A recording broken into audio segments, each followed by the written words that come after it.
I am alone. It's really not a big deal that I'm backpacking alone. It's just for each trail, I think a lot of thru hikers have this fear of a certain thing that they don't want to happen, or at least I do. And for this trail, I just kept saying, like, in Grizz country, I just don't want to be alone. And well, here I am on my first night of sleeping alone in Grizz country. Honestly, this isn't like the heart of Grizz country, so it's really not that big of a deal. But it is technically Grizz country, and here I am alone. So anyway, Aaron and I should end up meeting back up around Dubois. But it's just one of those things. It's another skill, another experience, another confidence booster, you know. Seeing the mountain lion alone wasn't that bad, but for some reason the Grizz stuff has just been in my mind since I started this trail. And so anyway, statistically the odds are in my favor, but just saying, my bear spray is probably going to be my cuddle buddy until Canada. Cuddle buddy.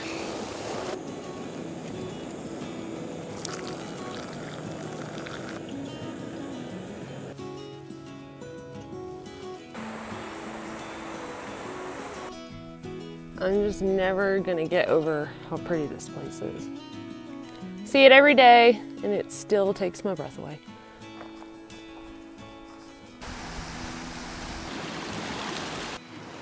My third through hike, and I still bust my tail end a lot. I just was coming across this log, trying to keep my feet dry, well, dry-ish. I had to cross one earlier and get them wet, and then one of those little notches right down there on that log tripped me up, and here I wiped out. But I don't think I'm bleeding, so I'll count it as not a loss. It's a winning fall. It was a fall, but I won because I haven't lost any blood.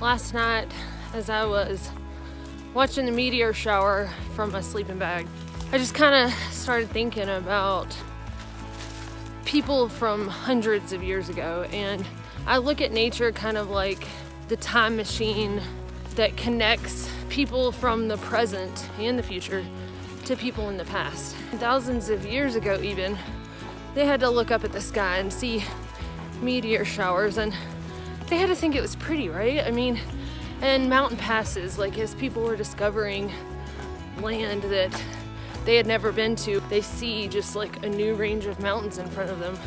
It had to be like a liberating feeling, right? So just being out here and having little reminders like that so frequently, like right in my face, it really does shift my perspective. It makes me realize how small I am. That is the cutest little print ever. Look how small it is. And then these little bird prints. It's so cool how these prints tell a story. Oh my God. Keep in mind, this is a men's 11. And that is a bear print. Whew. Oh boy. All right, well, I guess he or she turned off and went up that way because they don't continue, so I guess that's kind of good. And now the prints tell the story of a bear that came through and a scared kid. Today is going to town day. I was noticing the post-apocalyptic looking sunset and sunrise this morning, and I thought, you know, this usually, God bless a milk cow. I just rounded this bush and this girl is standing there. Oh, did I scare you as much as you scared me? I reckon so. Sorry, have a good day. So I was talking about the post-apocalyptic looking sun, and then I got a text on the inReach from my mom saying that there is a fire near Helena, and then I got a text from another thru-hiker saying that there was maybe one in the Bob Marshall Wilderness up in Montana. So sure enough, it's not something that's close enough that I have to be concerned about right now, because things change so often. I mean, I could stress out about every little thing like that and try to figure out a plan and all that, and then it'll change 10 times before I get there. So it's good to be aware, to know what's going on, because, you know, seeing the sun and the dirty clouds and stuff like that, I know that there's a fire near, so it's nice to know that it's not like between me and the road to Dubois coming up, which I would smell it. But I'm just saying, it's good to know that it's not like, okay, I have to deal with this next section. Oh, well, as if the bears weren't enough to think about. This fellow on an ATV and a Jeep following him, they just passed by, stopped me and said, just to let you know, we just saw a pack of about 6 wolves, and they were on some elk, trailing the elk, running after them. And he said, we just wanted to give you a heads up, because the way they were heading, they were going to end up coming this direction, like cutting off the road ahead of you.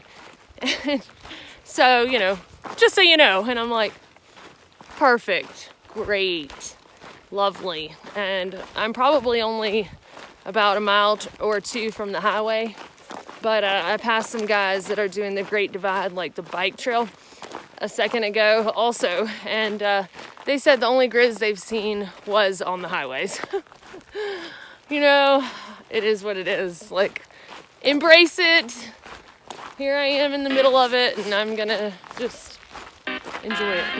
All joking aside, I am a little nervous, and I think that's probably pretty obvious. You know, though, I will say, in the face of Grizz country, and the fact that my biggest fear for this thru-hike was being alone in Grizz country, that I think it's good for people to face their fears, and as long as they don't kill you, you know, it makes you a stronger person. And I think when I get to Dubois today, I'll be like, you know, I did it. I hiked alone and I camped alone and in Grizz country.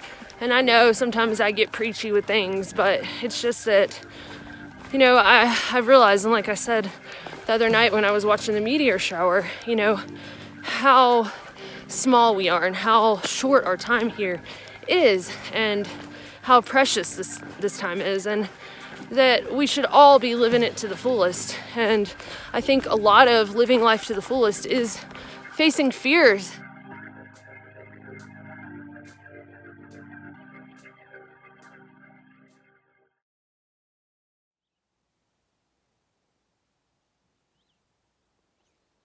I hitched into Dubois the other day. I ended up meeting up with Aaron, and we hitched out together.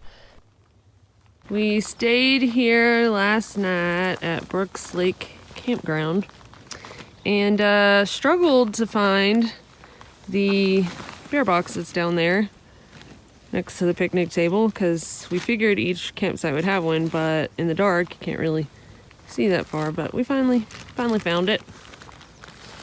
And this is the nicest privy on the inside, and pretty picturesque if you could see the view on the outside while you're in it.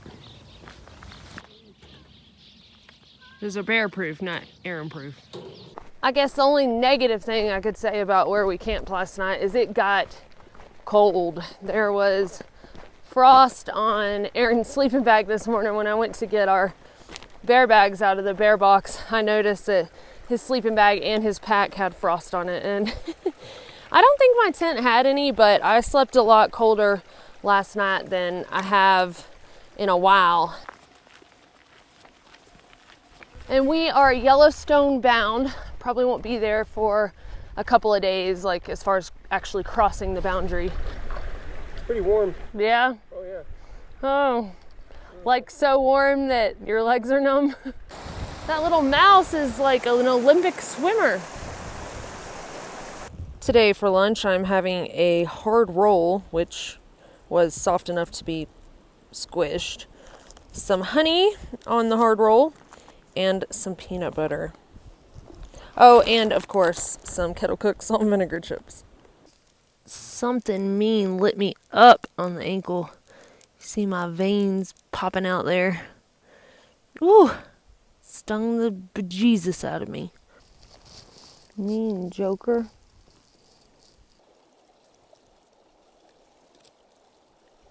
So you see some kind of like dog print there, but that footprint, Aaron, will you put your... Mine. For reference, yeah. So that bear print we think might be a baby, which is like the worst thing that I think could happen is to run into a mom and her baby. So maybe it's just a teenager one, but... We're really hoping that this is a very neglectful mother. Yes.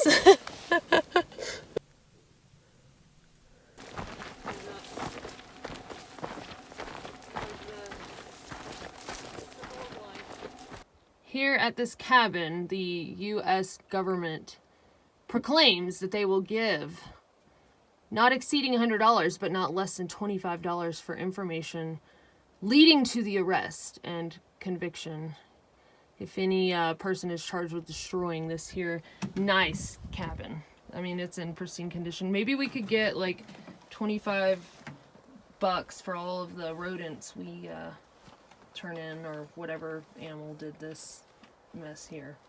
Aaron's gonna sit here and guard this cabin and see if he can make some money while on the CDT.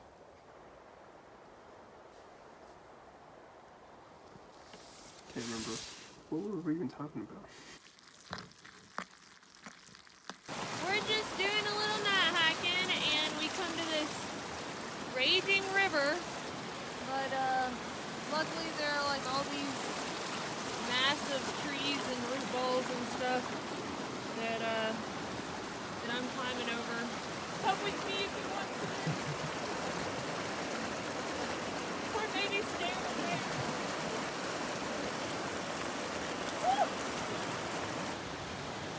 There's Aaron over there, coming across. It's probably the only time in my life I've been thankful for blowdowns or blow-ins or washdowns or whatever you want to call these trees, but it's really pretty stable. You got a little something on your leg there. And another one. Whoa, you okay? Hey, Aaron. Mm-hmm. You ready to hike? Are you recording me right now? How'd you know?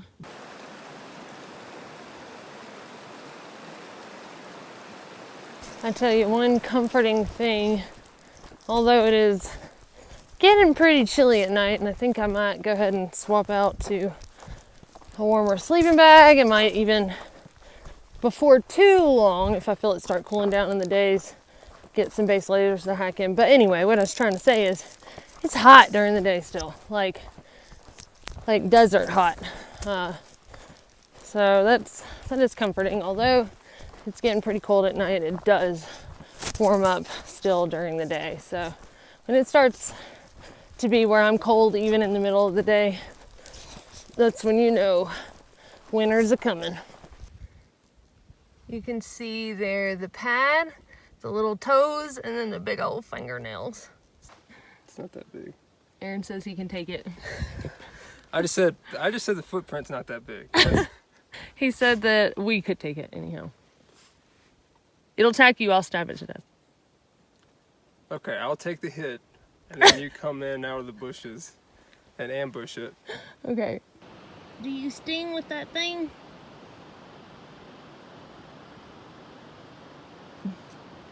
He's like moving it.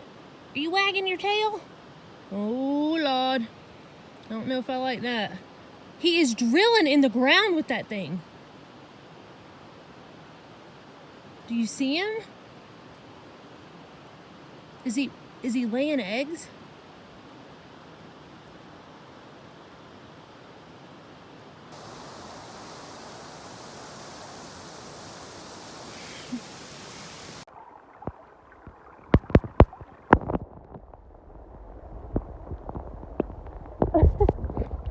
Coming down this climb, I see some bear prints.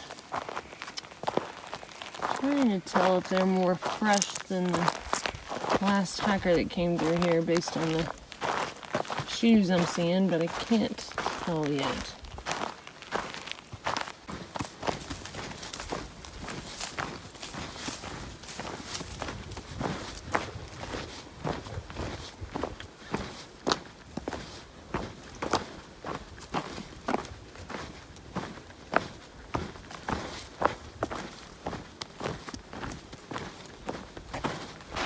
I just saw a bear through the trees over there.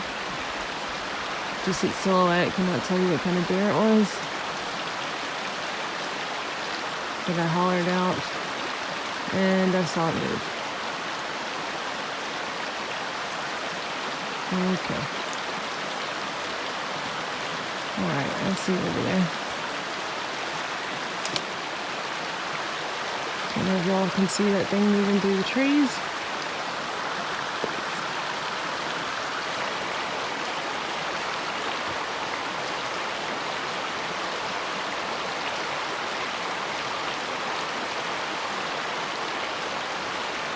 Okay, it's definitely a grizz.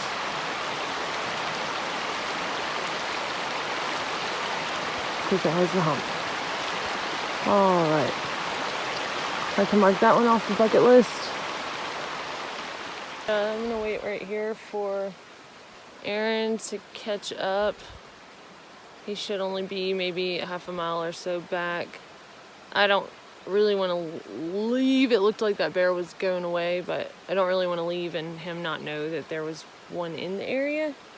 So, and if you're wondering, yes, do have my bear spray, do have the little safety clip off, and I mean, that bear was across the creek at least anyway, so it wasn't real close behind those trees.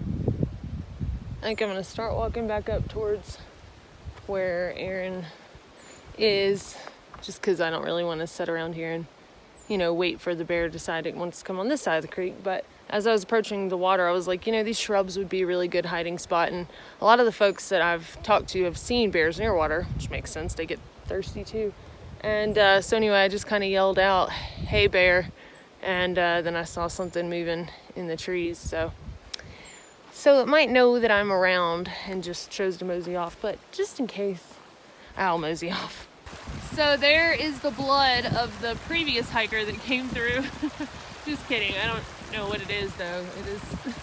It was kind of alarming to walk up and see that though, right after seeing that bear. So there's Aaron, he just crossed the creek, and if you look here to the right, it looks like something kind of beds up in here. This is its home.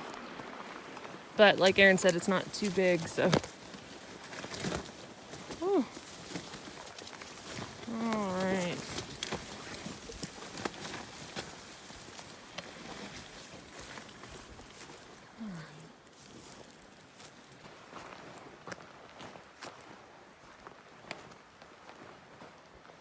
I'm honestly pretty relieved that I saw a grizzly bear. And it kind of happened perfectly, like, you know, it was far enough away that I didn't feel in immediate danger, and also close enough to where I could actually see what it was and identify, you know, yes, this is in fact a grizz. And I don't know, it's like, it's been my biggest fear, like seeing a grizzly bear alone, and I did it, and I didn't crap my pants, and I didn't fall over and have a heart attack and die. So, you know, I'll consider it a success. I mean, there are still a lot of miles ahead in grizzly country, you know, all the way to Canada, but I don't know, now that it's done, I'm a lot more relaxed about it. I will obviously still take all of the precautions and be aware, but yeah, so now what? I guess now I need to see a wolf.